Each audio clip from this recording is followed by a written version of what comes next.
What's going on, everybody, and welcome back to the Draft Report. I hope you enjoyed the draft, but sadly, it is over. Now it's time to break down every single pick and rank how all the teams did. I did this last year, thought I'd do it again this year, and show you what I thought of every team's haul that they received in the last couple days here. So we got a number one.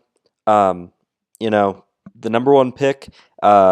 They end up with the best draft, in my opinion. They only had 5 picks, but they maximize their value with all 5 picks, except one that I'm not a huge fan of, but they still get number one. And how I did this is I ranked all the day 1 and 2 picks because I felt like I had a pretty good gauge on all the prospects. I watched almost every prospect that was drafted on day 1 or 2. But then day 3 guys, I didn't feel comfortable like really grading them or giving a ranking for those guys. So if you see a guy in green, that means they are a steal. I liked that pick, and I'm actually going to have that affect the team's grade.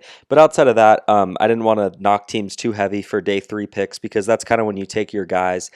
So I didn't move anybody's grades down because of day 3 picks, but I did allow myself to move grades up because of day 3 picks, if that makes sense. But day 1 and 2 picks, really what I was focusing on. And then if you get a steal on day 3, great. But if not, not a huge deal.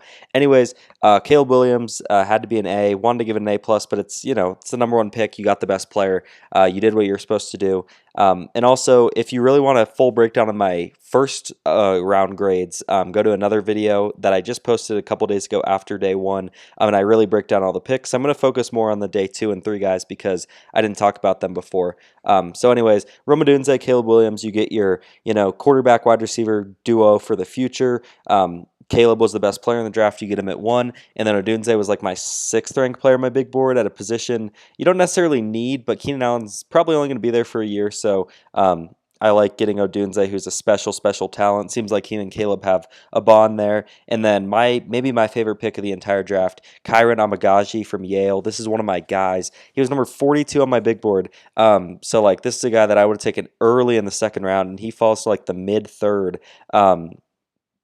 Excellent offensive tackle, long, athletic, physical, big. I mean, he has everything you're looking for. He might be a little bit of a developmental guy because he is coming from Yale, but I didn't see much poor play in his tape. It was really just his level of competition, but I think he could come in and maybe he's not a starter right away, but in 2-3 years, he could be a top-end starter in this league. So I love that pick there for the Bears. 144, Austin Booker. This is someone I had 91 on my big board.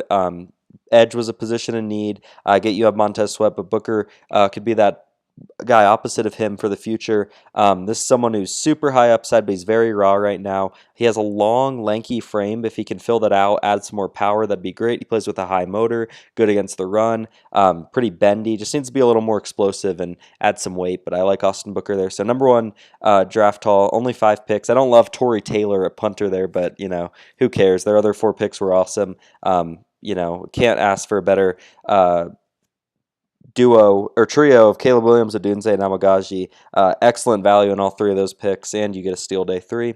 My number 2 draft was close between this and the Bears, but the Baltimore Ravens, they obviously didn't have the high-end talent like a Caleb Williams and Rome Odunze, but we're basing this off of the haul they got at the value, not just necessarily the players they got because every team had different draft picks and all that stuff, obviously. But the Ravens maximized what they could get. Nate Wiggins, this is someone that I think was the 2nd best corner in this class. Excellent in man-to-man, good in zone, super fast, super long, just needs to be a little more needs to add some weight and play a little more physical against the run, especially, but excellent value at 30. Roger Rosengarten, this is someone that I had, as a early 2nd round pick. You get him in the late 2nd, position in need. Ravens know how to develop offensive line, and this is someone who's super athletic, maybe not the most powerful, maybe not the longest arms, but super athletic, and I think whether it's at tackle, whether it's at guard, he can find his place pretty early on in his career for the Ravens, so good value there. And then Adisa Isaac, this is someone that I like, was more productive than Chop Robinson. He's not as athletic and not as freaky, insane get-off as Chop Robinson, but he's more refined. He plays hard, super high motor, can hang against the run, pretty long arms. I think you're getting a guy that can contribute from day 1 and be a solid pass rusher for you, solid against the run. I think he's just a good player, and you get a guy who's probably going to be a contributor year one at 93. And then in this day three, Devontae Walker is someone that I'm not the biggest fan of, but still pretty good value. But then the picks I really like, TJ Tampa from Iowa State. This is someone that in that Ravens zone heavy scheme is going to be awesome. He's not the fastest, but he's super long, super tall, great instincts in zone. He's a playmaker at the catch point. This is someone I thought could go third round, and you get him, I believe, in the fifth there. Rasheen Ali, great footwork. He was running back 8 on my board, and I think he went at like running back 11 or something like that. Quick feet, good vision. Probably never going to be like a workhorse RB1, but I think he's a very good backup and someone that could get carries very early on, backing up Derrick Henry there. Didn't love any of their other picks, but A-plus draft for me. They maximized what they could, even though they had later picks in the first, second, and third round. They got great value at all of them. So excellent draft from the Ravens, who do it every year. They always have great drafts, and that's why they're a good team. Number 3, Detroit Lions. This is another team only had 6 picks, but they made the most of them. In the first round, they go up and trade for Terry and Arnold, my cornerback 1, and a guy who just fits Dan Campbell. Super hard, super high effort, plays very well against the run, could play in the slot, play outside, anything. And then you get another guy in Ennis Rakestraw who's kind of in that same mold of Arnold, who, maybe not crazy fast, but super physical, super good against the run, and it's clear they had a type. They wanted to go get corners that could defend the run and stick in coverage. I think they both fit that Dan Campbell physical, knee-biting mentality, I get the only reason I didn't give Ennis Rakestraw an A+ is just because he is kind of the same player as Arnold, just worse. But I think both of them, you're getting great corners. That was their biggest position of need, in my opinion. You go ahead and get great players there. And led to my favorite steals, 189 Mekhi Wingo. I had this guy at 64 on my big board. I would have been comfortable taking him in the second round. He is a little on the shorter side. He's short and stout, but he explodes out of his stance, and he has this natural leverage advantage to kind of hold up against the run, even though I don't think that's where he's more of a pass rusher, but I just thought the tools were freaky, and he was dominant against Florida State earlier in the year. I think you compare him to guys like Fisk and Ororo, and he's not that much farther behind them. I like him more than Fisk, and he goes like 100 and something picks after Fisk, so great value there. Christian Mahogany, he's someone I had a third round grade on, great power blocker, really going to fit that Lions scheme, and I think he could start from day one. He's powerful, he can hold up in pass protection, he's a big guard, pretty long for the position. I don't really know why he fell to 210. I had a third round grade on him, and you get him in the 6th round, so excellent 6th round there. Mekhi Wingo, Christian Mahogany, 2 awesome players that can contribute early on. So on day 2, day 1 and day 2, they did great, even though they only had 2 picks. And then Mahogany and Wingo are awesome value. Seattle Seahawks, Byron Murphy, Christian Haynes, 2 of my favorite picks there. I talked about Murphy a lot in my last video, but Haynes, this is someone, love the player, love the fit, and love the value. One of my favorite picks in the draft. He was 43 on my big board, and I think almost any team he would have fit well. He's awesome as a zone blocker, but he's also powerful at the point of attack to be a good gap blocker. He's big, he's long, he's powerful, he's athletic. He has everything you're looking for in a guard. It's just that he played at UConn, and he's 24 years old. So, he's on the older side and faced great competition, but at 81, that is excellent value. Seahawks needed interior line, and they went and got it. Great trench value there in the 1st and 3rd round. And then Tyrese Knight's a decent pick, but I really like the DJ James pick. He's a great slot corner. He was a top 100 prospect on my board. You get him almost at pick 200, and he's a guy that can play in the slot pretty early on in his career, which helps them kind of split time on the in the nickel role with Devon Witherspoon. So I really like that. Number 5 draft, Indianapolis Colts. Leatu Latu, one of my favorite picks here. He was number 9 on my big board, I believe. Someone I just know is going to be very good early on. I excellent pass rush repertoire and everything. Colts needed edge pressure. Adonai Mitchell, this might be my favorite pick of the draft. A.D. Mitchell was someone I would be very comfortable with in the first round. I get the effort concerns and maybe the whole diabetes thing, but whatever. When this guy's on, he is on. 6'4", 210, ran like a 4.37 40, can go up and get it, but also a great route runner. Pulls balls in away from his frame. He has everything. So really love that pick. Even though the Colts maybe didn't need receiver, it's still awesome value. Matt Goncalves, didn't watch him, but someone I've heard is pretty athletic, pretty big. I know a lot of people are high on him. Seemed like his range, so not bad there. No real picks in day 3 that I loved. That's why they didn't get bumped up to that A+. They didn't have those huge steals on day 3 like the other teams, but awesome day 1 and day 2 for them.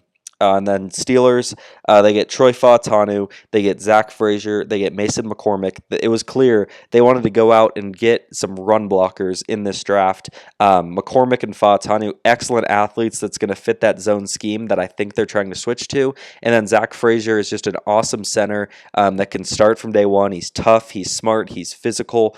Maybe not the best athlete, maybe not the longest, but you're getting a starter. And I think they got easily 2 offensive line starters plus starters in Frazier and Fautanu, and then McCormick, someone that I could develop into a starter pretty early on in his career. Super athletic, pretty long, has everything you're looking for. And then Roman Wilson and Peyton Wilson to round it out. Roman's someone who's a great slot receiver, gets open easily, kind of similar to Deontay Johnson. You replace him in the 3rd round, so excellent value there. And then Peyton Wilson, I get he fell because of the injuries, but 68 on my big board, super fast, and his motor is super high, just crazy pursuit angles, and I think Tomlin's going to like that. But it is a little bit of a weird fit with Patrick Queen, but I think they just went BPA there because Peyton Wilson's an awesome player for back half of the 3rd round, so they get an A for me. Los Angeles Chargers. I like the Joe Alt pick. He's an awesome player. Just would have taken Malik Neighbors. And then at 34, you get that receiver with Ladd McConkey. They traded up. I thought they were going to take A.D. Mitchell there, but they get McConkey, who is still someone I really like. I had him higher than this on my big board. He's someone who gets open, but he has long speed to carry the top, great hands. He's just that reliable slot receiver that you need. You have QJ on the outside and then Ladd on the inside. I kind of like that dynamic there. And then Junior Colson. You knew Harbaugh was going to go out and get some Michigan guys, and he does. Colson was my linebacker too, and you just know what you're getting. He's the only true Mike in this class, I feel like, and I really like that for the Chargers defense who needs linebackers. And then they had 4 picks I liked on day 3. Cam Hart, someone who's really big. He's like 6'4" or something at corner. Maybe not the fastest, but he's very good in his zone scheme that Minter's going to like to run. Kamini Vidal, he's a high-end backup, but I think he has good speed. He's kind of a smaller guy, but big. So someone, at that value is pretty good. Brendan Rice, I had a 5th-round grade on him. He doesn't get separation a ton, but he has good hands. He's pretty good at the catch point, and you get him in the 7th round. And then Cornelius Johnson, a good upside swing. You knew he was going to go for some Michigan guys, and Cornelius, someone who had decent production for Michigan. He's a pretty good athlete, and you take a shot on him. I think he was more of a 5th, 6th, and you get him in the 7th. So. Philadelphia Eagles, they went out and got corners early. Quinyon and Cooper DeJean. They did have to trade up for DeJean, but who cares? These are probably the 2 best zone coverage corners in the draft. If I was building a cover 3 defense, Cooper DeJean and Mitchell would be right up there, and Fangio loves to run cover 3. Both of these guys are awesome. Quinyon's more that prototypical outside corner, whereas DeJean might play more nickel, might play more safety, but either way, you have 2 guys that are awesome in that scheme, and corner was such a weakness last year. That secondary was awful, and you improve it a ton, so I love that. Jalix Hunt, I liked him a lot. I thought I was higher in consensus, but he went 3rd round, which is a little higher than I would have liked. That's why I get a B, but this is a converted safety to the edge position. He dominated Houston Christian. Obviously not great competition there, but he has the athletic tools, he has the size, he has the length that you're looking for, and I think the Eagles know how to develop pass rushers. And then the day 3, they had, Shipley and Nia Smith, Trotter, all guys that I watched but wasn't a huge fan of. Johnny Wilson, though, is someone that I had like a 4th-round grade on him, and you get him in the 6th round, I believe. He's super tall. He's like 6'7", and he's actually pretty fast. I don't love his separation skills, but, taking someone that big, that fast, great red zone threat. So kind of an interesting player you get there in the 6th round. We get to my number 9 draft, Tampa Bay Buccaneers. Graham Barton was someone I really liked the pick. A very good guard, very good center. Wherever you put him, they need interior offensive line help. Chris Braswell, they needed edge help. I probably would have liked going corner here because there were some good corners available. But Braswell, very good pick. Athletic, but also has a pretty deep bag of moves. I just worry about him being able to stay on the field on early downs. But good value there. Tyke Smith, they needed a safety, and Tyke's pretty good. But I just would have preferred Kinchins or Jaden Hicks, who I liked a little bit more, but not bad value. Jalen McMillan, really liked this pick. He was 65 on my big board, good fit in the slot. Maybe the Chris Godwin kind of, apparent once he's gone or Mike Evans is gone. I mean, whatever. He's going to be a good wide receiver 3 this year, and then he can fill into that wide receiver 2 role once one of them leaves. Bucky Irving is someone a lot of people like. I wasn't the biggest fan of him, but he could be that next Kyron Williams that had a really bad combine and then does well. And then Devin Culp, 246, you get someone who was a very integral part to the Washington offense that made the national championship. He doesn't have crazy upside or anything, like he's not going to be a starter, but you get someone that was a big piece to a national championship team. I think that's good value at 246. We get to the Bengals, who I really liked their early draft, especially Amarius Mims, high upside swing at tackle. And I think that's a great place for him to develop because they have the 2 Browns on the outside, so he can sit for a year, really learn how to play the game a little bit better, but freaky athlete. Chris Jenkins, there's kind of a run on defensive linemen, and he went after Aurora, which is surprising. Jenkins is the best one against the run, in my opinion, and he has some pass rush upside, but you know what you're getting. He's the 3-down player. Bengals lose DJ Reader. He's kind of that replacement. Jermaine Burton, this is an awesome pick. I get the off-field issues, but he was number 60 on my big board. He's an awesome player, and I'd feel very comfortable losing T. Higgins knowing I have Jermaine Burton in the wings there. McKinley Jackson just wasn't a huge fan of this pick. They needed a nose tackle, and he was kind of the only true nose on the board, but just a little high for my liking. Not going to bring much explosiveness or anything. I like Eric All as a player, but a 115 was a little high for me just because he hasn't proven much. But Tanner McLaughlin at 194 was a great pick. He's an all-around tight end, decent blocker, but he's a very good athlete, good hands, good route running. I think he's someone who can contribute early on. You get him in the 6th round. And Matt Lee was one of the last picks in the draft, and this is a center that has starting level ability. And I always like going for centers late in the draft because I feel like that's a position where you can find a starter pretty easily on day 3, and they might have got that there. So I like the Bengals draft. Number 11 Saints, they still have an A- for me. Fuanga, solid value. I'm not going to knock him a ton for that, but wasn't some crazy value. But then trading up, go get your guy, go get Kool-Aid. He's good in press, good in zone. He's just solid all around. Maybe not the best athlete, but I really like what Kool-Aid brings just as an all-around corner. He's going to fit that Saints scheme as well. And then they didn't pick again until 150, but at 150 they get Spencer Rattler, who probably could have gone in the 3rd, 4th round in my opinion. But he's, he's been in college for a long time, but he has what you want in a quarterback. He has the arm. He's pretty mobile. He's pretty accurate. He just needs to improve the decision-making and how he handles pressure. But as a 5th-round upside swing at quarterback, I mean, he has potential to really be a starting quarterback in the league, so I like that. Jalen Ford, he was linebacker 6 on my board. You get him pretty late. Not some crazy value, but he's a solid player. Christian Boyd, this guy's massive. He's like 320 pounds, powerful. They need a nose tackle in that 3-4 scheme, and they get that in Christian Boyd, so I like that. Number 12, Patriots. They get Drake May, obviously, great pick. You don't end up trading out of that pick. I really like staying with May, who's franchise quarterback. Jalen Polk at 37. I thought I was kind of high on him. I had him in 41 on my big board or something. I was like, he's probably going to go, late 2, early 3. He's going to be one of my guys, but he goes 37. Kind of surprised by that, but I really like him as a player. He's just solid at everything, but not going to wow you. Caden Wallace, I don't like that pick. Kyron Amagaji was there, and Amagaji's way better than Caden Wallace. Just early for me for him. Javon Baker, he's another one in that Polk role where they're both kind of just solid wide receiver twos outside. Don't bring a ton of speed to the position, but very good route running, very good hands, both of them. So I like that for May. And then Joe Milton's an interesting one, but I don't really know. Not great value. It's just interesting pick. Jaheim Bell from Florida State. Not your prototypical tight end. He's only like 240 pounds, but great after the catch. Good as a receiver. Just doesn't bring anything as a blocker, but guy that could potentially see some snaps early on there. We get to the Niners. This is a team that didn't have a ton of picks, and they were picking late in the draft, but they did a great job, in my opinion. Ricky Pearsall, a lot of people didn't like that pick, but I'm higher on him than most, but I still would have taken A.D. Mitchell there. Renardo Green, this is another one of my guys in this draft. Great press corner.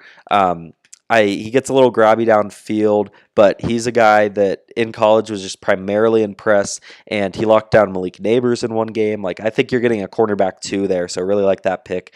Then Dominic Pooney, they go up and trade up with the Eagles, and Pooney is someone that could play tackle, he could play guard, he could play center, all at a high level, and the Niners just need offensive line help, whether it's at any of those positions, so I think he might be, offensive lineman 6, but he's going to fill in a bunch of positions, super versatile player, but they didn't have any day 3 picks that wowed me. I do like Garendo, but not crazy value there, but he's a freak athlete. 14, the Las Vegas Raiders, sorry. They get Brock Bowers, but at their first 2 rounds, they just won best player available. Bowers and Powers Johnson, maybe not the biggest areas of need at tight end and center, but 2 awesome players. Bowers number 7 on my big board, Powers Johnson like number 28, so huge value on both those picks. And I think you're getting a playmaker, and then you're getting a guy who can be a top 5 center in the league, maybe from year 1. So love that. And then Delmar Glaze, he was a day 3 guy to me, but solid player. A little high for my liking. But then no picks in day 3 that really blew me away. DeCamerion Richardson's a decent player from Mississippi State. The Chiefs here, a lot of people are going to like the Worthy pick a lot more than me, and I get it because he kind of is that Tyreek Hill type player, but I do have to still grade the player. I can't just say because it's a receiver going to Mahomes, it's going to be a great pick. Worthy is not, he's not worth 28, and he's not worth trading up to 28 either. For me, he's fast. He's a good route runner. He's just too small. I would have taken other guys there. But then Suamataia, awesome pick. They trade up 1 spot, which I don't love, but that's fine. And then they get my number 47 player at a position of need. Really develop Suamataia and see what he can turn out to be. So I really like that. And then Jared Wiley at 131. Obviously, Travis Kelce's coming to the end of his career, and Wiley's someone that can really be a developmental piece. He's like 6'6", 240, but he could fill out to be like a bigger guy, really learn how to block in line. But he doesn't have that blocking skill now, but he's pretty fast. He's just a little stiff, I'd say. But I like him. He was my tight end 4, sorry. And then Jaden Hicks, awesome pick. One of my favorite picks of day 3. He was number 75 on my big board, safety 5, this box safety, hard hitter, aggressive, getting downhill. So I really like that. And then Kamal Haddon, this is someone coming from Tennessee that's very talented, probably would have been a 4th round pick without the injury, but hurt his shoulder, so he fell to the 6th, so good value there. Pains me to say, but I really like this Chiefs draft. As a Broncos fan, that kind of sucks that all the AFC West teams are in that top 15 drafts here, but it's all right. New York Giants really like the Malik Neighbors pick, obviously. I'm a big Neighbors guy, and you get him at 6. Tyler Nubin, solid value. Needed to replace McKinney, but not anything special. He was right around there on my big board. Andrew Phillips, I like him as a player, just a little early for me.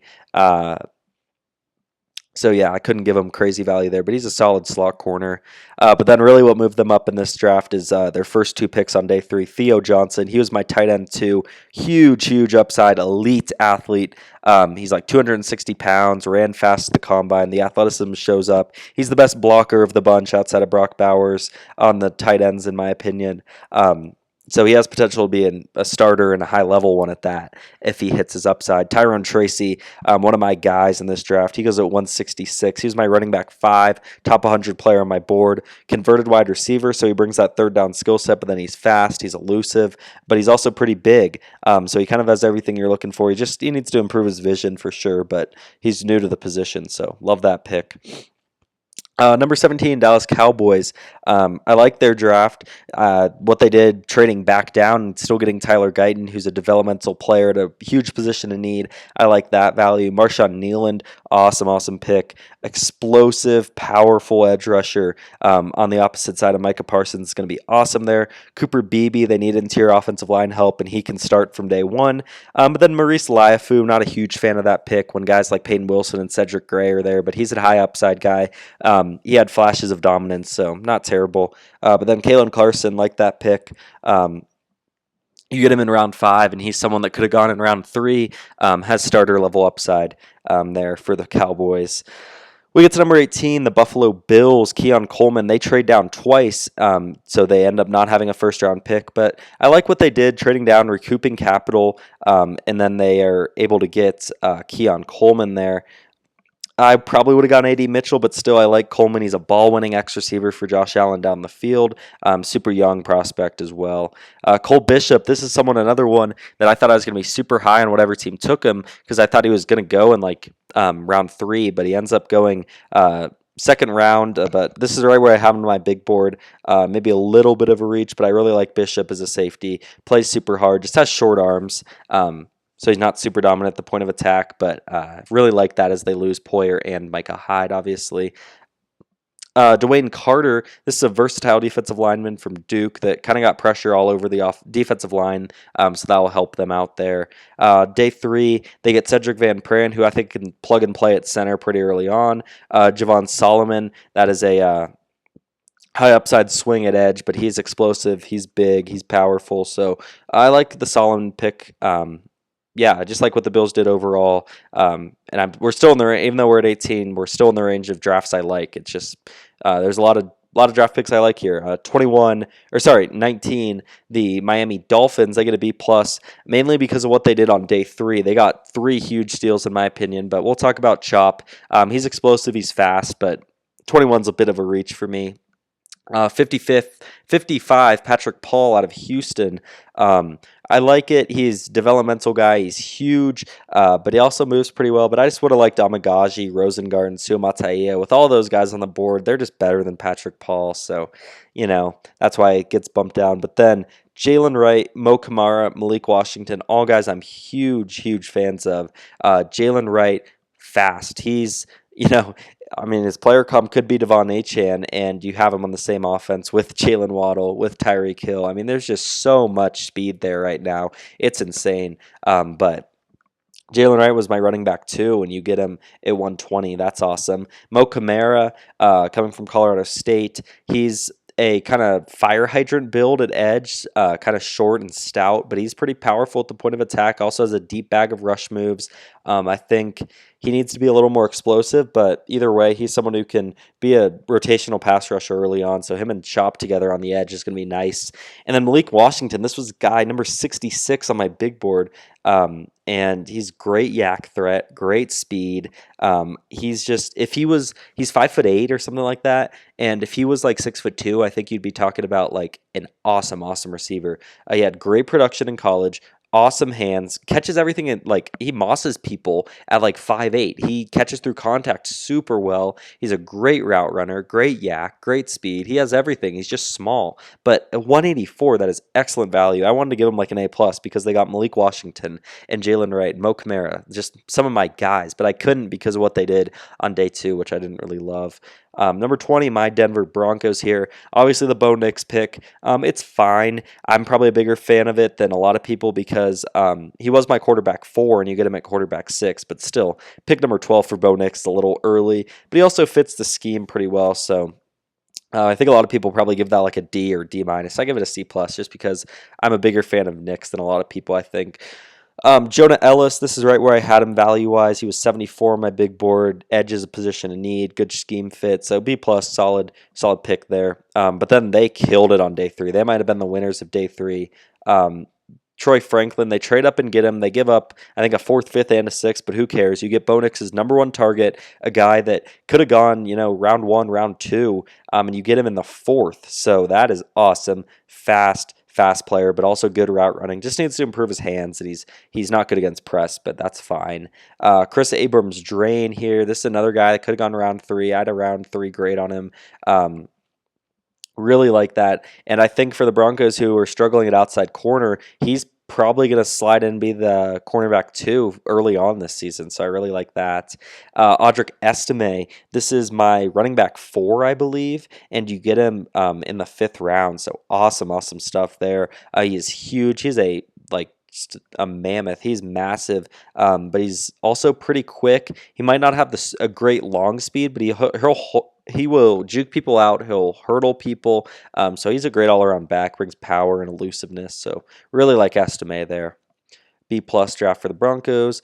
Arizona Cardinals, they had a lot of picks to work with, especially on day 2. They had a lot of picks.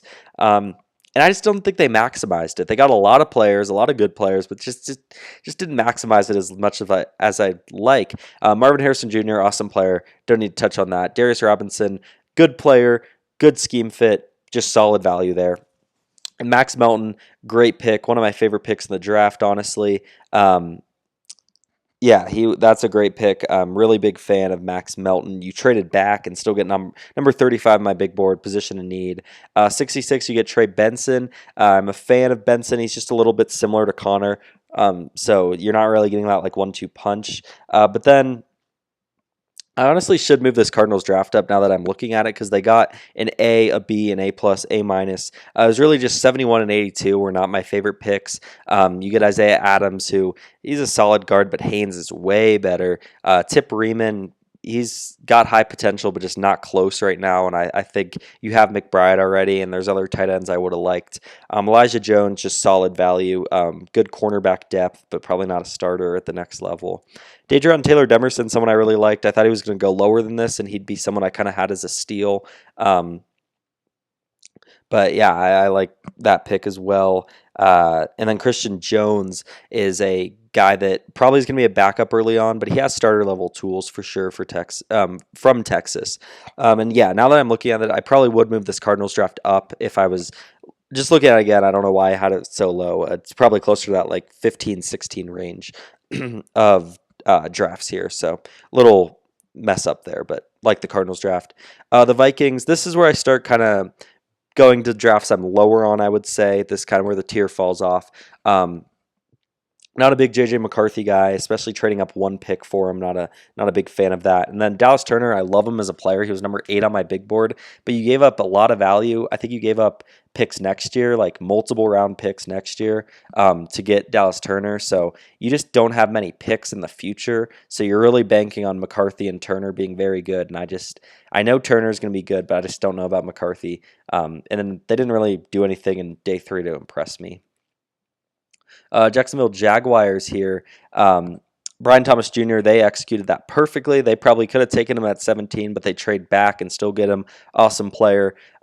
Mason Smith, they really liked LSU guys. They took 3 LSU guys. Mason Smith, he's a good nose tackle. He's super long. He's 6'5", and he's big. But I just think this was way too early for him. He was 80 on my big board, so very bad value. They needed a nose tackle, and he was one of the only true noses, but not a fan. Jerry and Jones out of Florida State.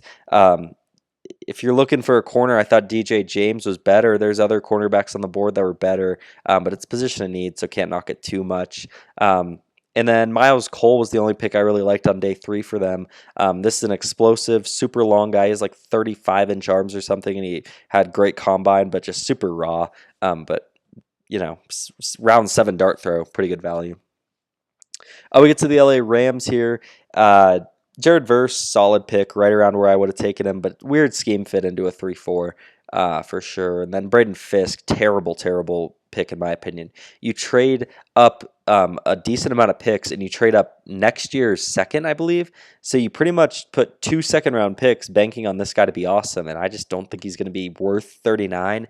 I think he's a rotational pass rusher that's pretty stiff, so he's not that great as a pass rusher. He's super explosive off the line, and he's a great athlete, high motor, but he just has super short arms, so he gets pushed against the run. So not a fan of that pick at all.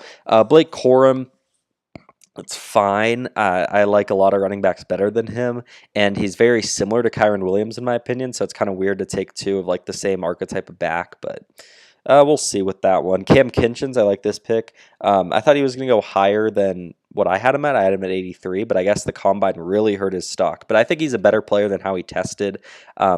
He was like an All-American, I think, 2 years ago for Miami, and just had a bad year and bad combine that kind of pushed him down. But you're going to get a good player there at a position of need.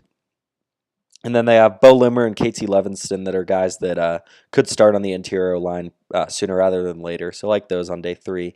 The Packers here, Jordan Morgan, not a fan of that pick. Just too early for him, and Graham Barton's sitting there, who I would have liked better. Edgerrin Cooper and Javon Bullard are picks I really like. Both guys that can contribute early on. Super good athletes. Play aggressive mentalities, get downhill in a hurry, so I like that for the Packers.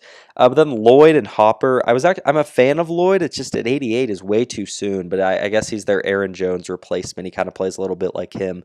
And then Hopper, when you have Peyton Wilson and Cedric Gray there, just not a fan of that pick at all. But then Michael Pratt, he's a very solid backup. I did not think he would fall around 7 like that. That's insane. Very good backup for Jordan Love. And then Kalen King.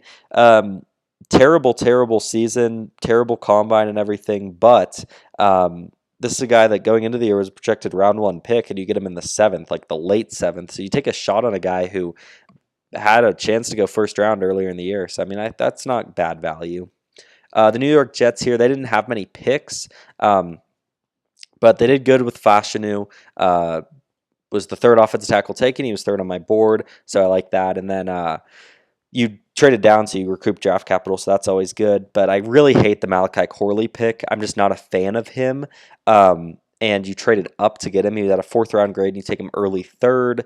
But I like the fit for the Jets. They kind of need that offensive playmaker, and he's a yak king, obviously. So could be good in the slot there next to Garrett Wilson and Mike Williams. Braylon Allen, decent pick. Quantez Stiggers, this is someone who won MVP of the CFL.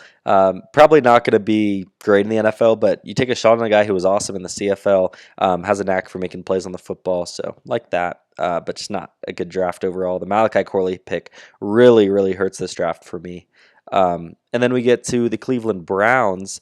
They didn't have many picks either. Michael Hall, I like the fit because he's such a great pass rusher in a Jim Schwartz scheme, but just didn't feel like it was necessarily great value. And then Zach Zinter, he's like a 5th round grade to me. You get him at 85, but they kind of need interior line, and he's powerful, I guess. Just not a huge fan of him. Miles Harden, 227, solid slot that could play very early on in his career. Maybe not the most athletic, but he's a good player. He fights, so like that in the 7th round. The Texans, another team, didn't have a 1st round pick, but they did good with Lassiter, who's a physical corner that will play hard against the run. Just not the most athletic there at 42, but position of need, so it's fine. But then Fisher and Kalen Bullock. Fisher I don't hate him, but he was 80 on my big board, and there was other tackles that are there that I liked better, like Amagaji would have been a way better fit there. And then Kalen Bullock, you trade up to get this guy, and I just don't think he's that good. I mean, Jaden Hicks and Cam Kinchins are there, and Bullock is rangy, and he's a playmaker, but his tackling is awful. Like, I don't think he can see the field because of how bad his tackling is. So you traded up into the 3rd for a guy who I just don't think is going to be able to see the field much. So don't like that. Cade Stover, just solid all-around tight end, good blocker, great hands, just not very athletic, but he can play early on for sure. Carolina Panthers, I don't love what they did in the draft here. Xavier Legette, they traded it up for 1 pick, and he's good, but A.D. Mitchell's better. Lad McConkey's better. Ricky Pearsall's, I guess Pearsall was gone at that point, but just guys I like more there, especially after you trade up. So I'm not a huge fan of that. And then Jonathan Brooks, he's my RB3, number 76 on my big board. I don't think you need to trade up to get this guy, but I get that Bryce needs help and you get him weapons, but just not a fan of the value there. Trevin Wallace, another one, not a huge fan of the value, especially when Cedric Gray and Peyton Wilson are there, but Wallace is a good athlete, so not terrible. JT Sanders, A lot of people were high on him. I'm not the biggest fan, but at 101, that's right where he should be. So decent pick there.